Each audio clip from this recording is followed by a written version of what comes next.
So on 26 August 2020, I had only 833 subscribers to be exact. Problem content पे नहीं थी. The problem was that I procrastinated. Every time I promised myself कि यार अब तो हर 2 दिन में एक वीडियो डालूंगा, चलो 3 दिन में तो एक वीडियो डाल ही दूंगा ना, चाहे कुछ हो जाए. Just to fail again and again. In the first 4 months, I uploaded 19 videos only. अगले सिर्फ 20 दिनों में I did 20. The result, 833 subscribers से I got over 4000 subscribers in just 20 days. पर रुको, क्या ये वीडियो मैंने अपनी तारीफ करने के लिए बनाई है? नहीं, बिल्कुल नहीं. इससे तुम्हें थोड़ी कुछ फायदा होगा. Rather, through this video, I'll give you a simple tool जिससे I killed it and you can too. And हम कोई हवा में बात नहीं करने वाले हैं. मैं उस टूल को एक साइकोलॉजिकल प्रिंसिपल से भी एक्सप्लेन करूंगा. This is going to be one of my best videos, I guess so. 4 lessons that I learned by uploading 20 highly edited videos in just 20 days.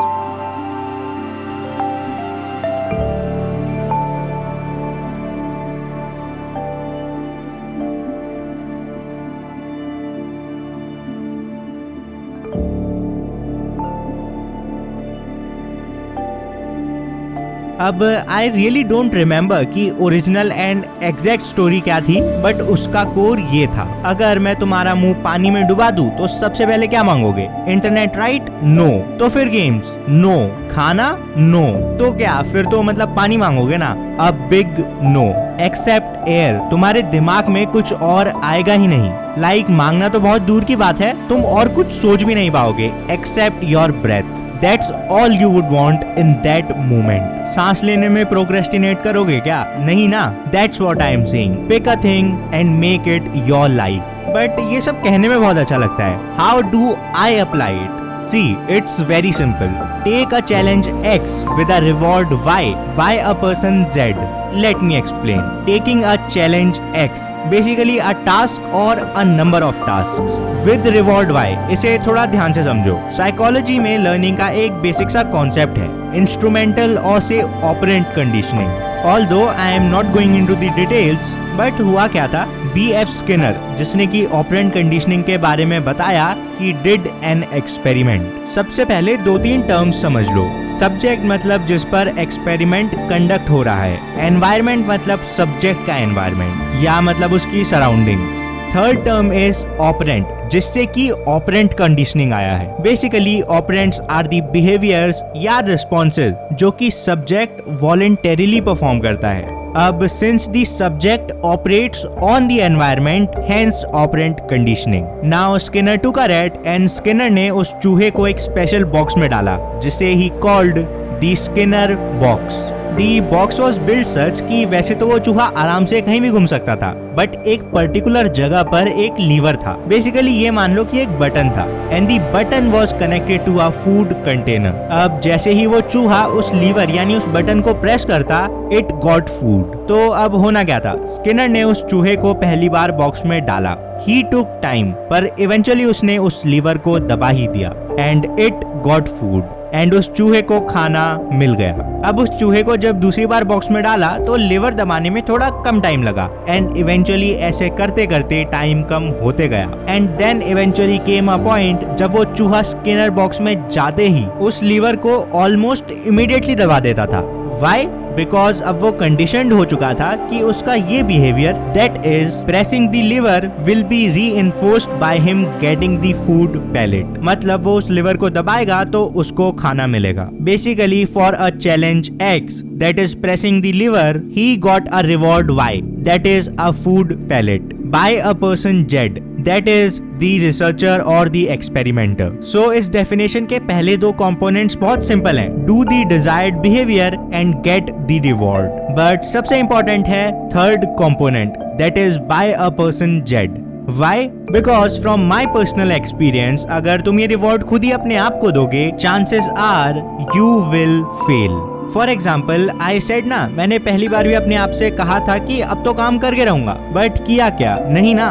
But this time reward देना ना देना तुम्हारे यानी audience के हाथ में था। सो ये चैलेंज तो पूरा होना ही था। इस कंडीशनिंग के होने या ना होने में एक और इम्पोर्टेंट फैक्टर है, the time period between the behaviour and the reinforcement. Reinforcement मतलब बेसिकली तुम्हारा एक रिवॉर्ड या फिर कोई एक रीजन जिसकी वजह से तुम वो बिहेवियर करते हो। फॉर एग्जाम्पल, अगर वो चूहा लीवर दबाता बट उसको रिवॉर्ड 2 साल बाद मिलता, क्या वो कंडीशनड हो पाता? नहीं ना। ऐसे ही in my case too, reward almost instant था। वीडियो डालो एंड तुम्हारे प्यारे प्यारे कमेंट्स पढ़ो। एंड यही रीजन है मैं तुम्हें कहता हूँ कि कमेंट्स करते रहा करो, बिकॉज यार मोटिवेशन मिलती है to do better. Also coming back to Skinner's experiment, उसका एक और वर्जन है which works on the reward punishment principle. For example, वही चूहा था in the same Skinner box. अब अगर वो लीवर को ग्रीन लाइट के ऑन होने पर दबाता, he got food, that is reward. But अगर वो लिवर को रेड लाइट के ऑन होने पर दबाता,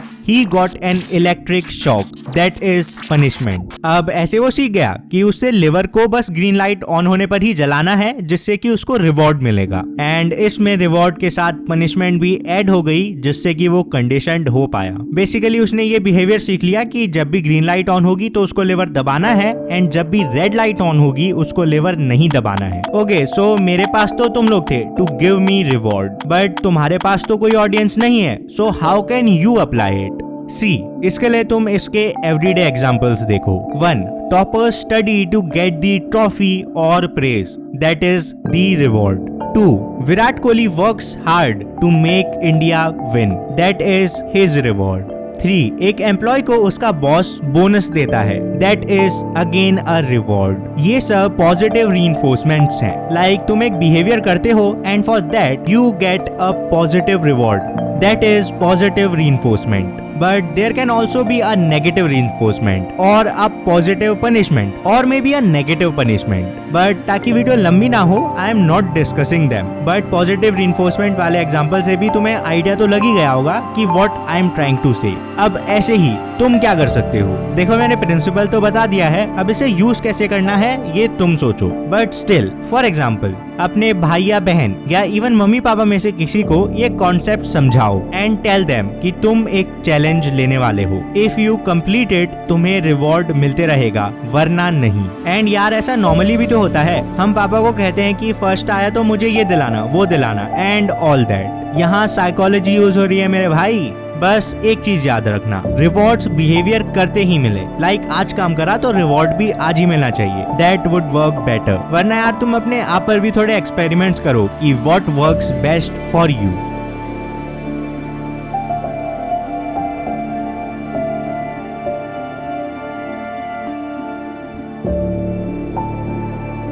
अगर तुमने विराट कोहली के इंटरव्यूज वगैरह ये सब देखे हैं तो विराट का एक स्टेटमेंट इज वेरी कॉमन कि मान लो अगर एक सीरीज है जो कि 7 मैच की है, all he does is to focus on the single game, because एक सीरीज एक गेम जीतकर ही जीती जा सकती है। सिमिलरली अगर मैं सोचते रहता कि यार अभी तो 20 दिन है, 20 वीडियोस हैं, नहीं हो पाता यार चैलेंज पूरा, बल्कि माई एम वॉज सिंपल, कुछ हो जाए, आज एक वीडियो जरूर बननी चाहिए, बाकी मुझे किसी चीज से मतलब नहीं है। मेरे पास सिंपली टाइम ही नहीं था कि मैं फालतू की चीजों के बारे में सोचने लग जाऊं। So lesson number 2, have a plan of the whole situation but then focus on your next step only.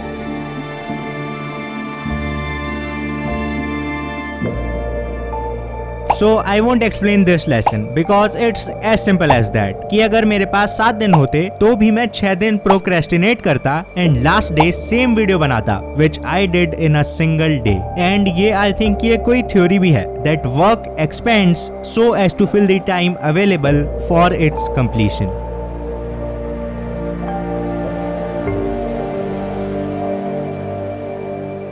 सी, एक तो don't give up till the last second. Like literally मेरे डे 19 वाली वीडियो 12 बजने से बस 10 या 15 सेकंड पहले अपलोड हुई थी। व्हाट इफ मैं 11:50 PM पर ही हार मान लेता एंड वीडियो अपलोड करता ही नहीं, मैं सही में हार जाता, सिंपल। बट चलो ठीक है, व्हाट इफ तुम सही में फेल हो जाते हो? इसके लिए लेट मी टेल यू कि जब डे 19 को वीडियो अपलोड होने में बहुत टाइम लग रहा था एंड आई थॉट कि अब तो हार गए, अब तो वीडियो डलने ही नहीं वाली, देन ऐसे टाइम में मैं क्या सोच रहा था? Honestly I was cool. क्या मतलब कूल? सक्सेस के इतने पास अगर फेल होने वाला था and I was cool. What? Yes, I was cool. And मैं सोच रहा था how to bounce back, and इसलिए मैंने इंस्टा पर ये पोस्ट भी डाला था। सो बेसिकली बाउंस बैक करो, don't think about the failures, just reflect back कि तुमने गलती क्या करी, which you can improve in your next challenge. And मेरा दूसरा थॉट ये था कि चलो यार 20 दिन नहीं हुए तो कम से कम मैंने 18 दिन तो वीडियो डाली ना, at least I improved. Finally, don't let others tell you what your limits are and neither you. Trust me, तुम्हें भी नहीं पता कि तुम्हारी लिमिट्स क्या हैं। Now go and take action. जाओ कोई भी एक सिंपली चैलेंज ले लो एंड कंप्लीट इट, एंड हो जाए तो कमेंट करके जरूर बताना।